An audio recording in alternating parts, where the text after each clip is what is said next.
జగిత్యాల జిల్లాలో నెమ్మలను వెంటాడుతున్న వ్యక్తిని అరెస్ట్ చేశారు పోలీసులు. పెగడపల్లి మండలం ఐతుపల్లి దగ్గర వాహనాలు తనిఖీ చేస్తుండగా సత్యనారాయణ అనే వ్యక్తి వాహనంలో చనిపోయిన నెమలిని గుర్తించారు. లైసెన్స్ తుపాకీతో అతను నెమలను వెంటాడినట్లు పోలీసులు తెలిపారు. సత్యనారాయణ నుంచి ఒక నెమలితో పాటు 22 ఇంచుల రైఫిల్, గొడ్డలి, కారును స్వాధీనం చేసుకున్నారు. నిందితుడు సత్యనారాయణను ఓ డీఎస్పీకి తండ్రిగా గుర్తించారు పోలీసులు.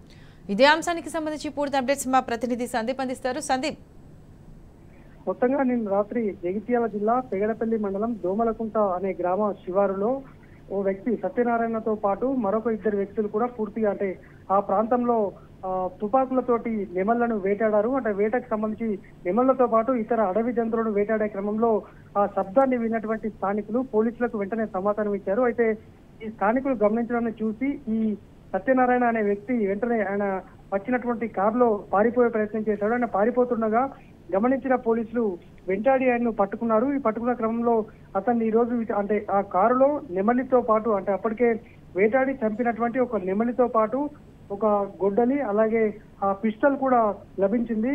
22 ఇంచుల రైఫిల్ దాన్ని పోలీసులు గుర్తించారు. అయితే అది లైసెన్స్ కు సంబంధించింది అయినప్పటికీ కూడా ఆయన వద్ద స్వాధీనం కావడము, ఇది మిస్యూజ్ చేస్తున్నాడు అనేటువంటిది పోలీసులు అయితే గుర్తించారు. దీనిపైన పోలీసులు అయితే ఇవాళ పూర్తి వివరాలు వెల్లడించబోతున్నారు. దీంతో పాటు మరొక ప్రధానమైన సత్యనారాయణ అనే వ్యక్తి కరీంనగర్ జిల్లా గంగాధర ప్రాంతానికి చెందినవాడు. అయితే వీళ్ళ కొడుకు డిఎస్పీగా ఓ జిల్లాలో పనిచేస్తున్నట్టు కూడా పోలీసులు అయితే గుర్తించారు. మొత్తానికి ఇప్పటి వరకు ఎక్కడెక్కడ వేటాడాడు, ఎన్ని రైఫిల్స్ వాడారు అనే దానిపైన ప్రస్తుతం పోలీసులు అయితే ఎంక్వైరీ చేస్తున్నారు.